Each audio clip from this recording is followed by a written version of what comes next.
Καλώς ήρθατε. Στο σύντομο αυτό βίντεο θα εξερευνήσουμε τι είναι οι κβαντικοί υπολογιστές και στη συνέχεια θα δούμε μια πρακτική εφαρμογή τους μέσα από μια πρόσφατη επιστημονική δημοσίευση. Η μεγαλύτερη διαφορά ανάμεσα στους κλασικούς και τους κβαντικούς υπολογιστές βρίσκεται στη βασική μονάδα πληροφορίας τους. Οι κλασικοί υπολογιστές χρησιμοποιούν bits, τα οποία είναι σαν διακόπτες. Μπορούν να είναι είτε 0 είτε 1, ποτέ και τα δύο ταυτόχρονα. Οι κβαντικοί υπολογιστές, αντίθετα, χρησιμοποιούν qubits. Ένα qubit μπορεί να βρίσκεται σε πολλαπλές καταστάσεις ταυτόχρονα, χάρη στις αρχές της κβαντομηχανικής. Αυτή η ιδιότητα ονομάζεται υπέρθεση. Αλλά η διαφορά δεν σταματά εκεί. Οι κβαντικοί υπολογιστές μπορούν επίσης να αξιοποιήσουν ένα άλλο φαινόμενο, την εμπλοκή, που επιτρέπει την αλληλεπίδραση και συσχέτιση μεταξύ qubits με τρόπους που οι κλασικοί υπολογιστές δεν μπορούν καν να πλησιάσουν. Αυτός ο συνδυασμός υπέρθεσης και εμπλοκής δίνει στους κβαντικούς υπολογιστές τη δυνατότητα να εκτελούν υπολογισμούς που για τους κλασικούς υπολογιστές θα ήταν αδύνατοι ή θα απαιτούσαν εκατοντάδες χρόνια. Για να κατανοήσουμε καλύτερα το qubit, ας δούμε τη σφαίρα Bloch. Η σφαίρα Bloch είναι ένα γεωμετρικό μοντέλο που μας βοηθά να οπτικοποιήσουμε όλες τις πιθανές καταστάσεις ενός qubit. Στους πόλους της βρίσκονται οι δύο βασικές καταστάσεις, το 0 στον βόρειο πόλο και το 1 στον νότιο πόλο. Ωστόσο, το qubit δεν περιορίζεται μόνο σε αυτές τις δύο θέσεις. Μπορεί να βρίσκεται οπουδήποτε στην επιφάνεια της σφαίρας, αναμειγνύοντας χαρακτηριστικά τόσο του 0 όσο και του 1 ταυτόχρονα. Αυτό το χαρακτηριστικό, γνωστό ως υπέρθεση, επιτρέπει στο qubit να εξερευνά πολλαπλούς πιθανούς υπολογισμούς ταυτόχρονα, κάτι που είναι αδύνατο για τα κλασικά bits. Η σφαίρα Bloch, λοιπόν, δεν είναι απλά ένα γραφικό. Είναι ένα ισχυρό εργαλείο που μας δείχνει τη δύναμη και την πολυπλοκότητα της κβαντικής πληροφορικής, όπου οι άπειρες δυνατές καταστάσεις ενός qubit αξιοποιούνται για την επίλυση πολύπλοκων προβλημάτων. Είναι όμως οι κβαντικοί υπολογιστές πραγματικά το μέλλον? Πολλοί ειδικοί πιστεύουν πως ναι, καθώς ήδη ερευνητικά κέντρα και τεχνολογικοί κολοσσοί επενδύουν τεράστια κεφάλαια για να αναπτύξουν πρακτικές εφαρμογές της τεχνολογίας αυτής. Οι αγορές φαίνεται να προεξοφλούν την υπόσχεση των κβαντικών υπολογιστών, καθώς μετοχές εταιριών που επενδύουν στην κβαντική τεχνολογία παρουσιάζουν εκθετική αύξηση.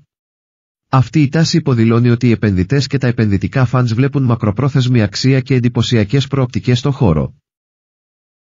Μέχρι τώρα, μιλήσαμε για τη θεωρία πίσω από τους κβαντικούς υπολογιστές και τις μοναδικές τους δυνατότητες, όπως η υπέρθεση και η εμπλοκή. Αλλά πώς μπορούν όλα αυτά να εφαρμοστούν στον πραγματικό κόσμο? Ας δούμε ένα παράδειγμα από το χώρο των χρηματοοικονομικών, όπου η τεχνολογία των κβαντικών υπολογιστών υπόσχεται να φέρει επανάσταση. Το άρθρο που θα εξετάσουμε εστιάζει στη βελτιστοποίηση επενδυτικών χαρτοφυλακίων με τη χρήση κβαντικών αλγορίθμων. Η βελτιστοποίηση χαρτοφυλακίου είναι η διαδικασία έβρεσης της καλύτερης κατανομής επενδύσεων, ώστε να ελαχιστοποιηθεί το ρίσκο για ένα συγκεκριμένο επίπεδο απόδοσης, ή αντίστροφα, να μεγιστοποιηθεί η απόδοση για ένα δεδομένο ρίσκο. Οι κλασικοί αλγόριθμοι που επιλύουν αυτό το πρόβλημα απαιτούν σημαντικούς υπολογιστικούς πόρους, καθώς το πλήθος των δεδομένων μεγαλώνει. Το άρθρο προτείνει έναν κβαντικό αλγόριθμο που εκμεταλλεύεται το HHL, μια τεχνική για την αντιστροφή πινάκων, ώστε να υπολογιστεί η αποδοτικότερη σχέση ρίσκου-απόδοσης. Με τη χρήση κβαντικών υπολογιστών, ο χρόνος εκτέλεσης μειώνεται δραματικά, από πολυονυμικό σε λογαριθμικό σε σχέση με τον αριθμό των δεδομένων. Για τη βελτιστοποίηση ενός χαρτοφυλακίου χρησιμοποιούνται δύο κύρια δεδομένα. Η αναμενόμενη απόδοση και η μήτρα συνδιακύμανσης. Η αναμενόμενη απόδοση αντιπροσωπεύει το μέσο κέρδος ενός περιουσιακού στοιχείου, ενώ η μήτρα συνδιακύμανσης μετρά πως αλληλεπιδρούν τα περιουσιακά στοιχεία μεταξύ τους, βοηθώντας τη δημιουργία ενός ισορροπημένου χαρτοφυλακίου. Η κβαντική πρόσβαση στα δεδομένα είναι ένας βασικός παράγοντας για την επιτυχία των κβαντικών αλγορίθμων. Η κβαντική μνήμη επιτρέπει την ταυτόχρονη αποθήκευση και πρόσβαση σε τεράστιες ποσότητες δεδομένων. Σε αντίθεση με τους κλασικούς υπολογιστές, οι οποίοι πρέπει να διαβάζουν κάθε τιμή ξεχωριστά, οι κβαντικοί υπολογιστές μπορούν να ανακτούν δεδομένα παράλληλα, μειώνοντας δραστικά το χρόνο επεξεργασίας.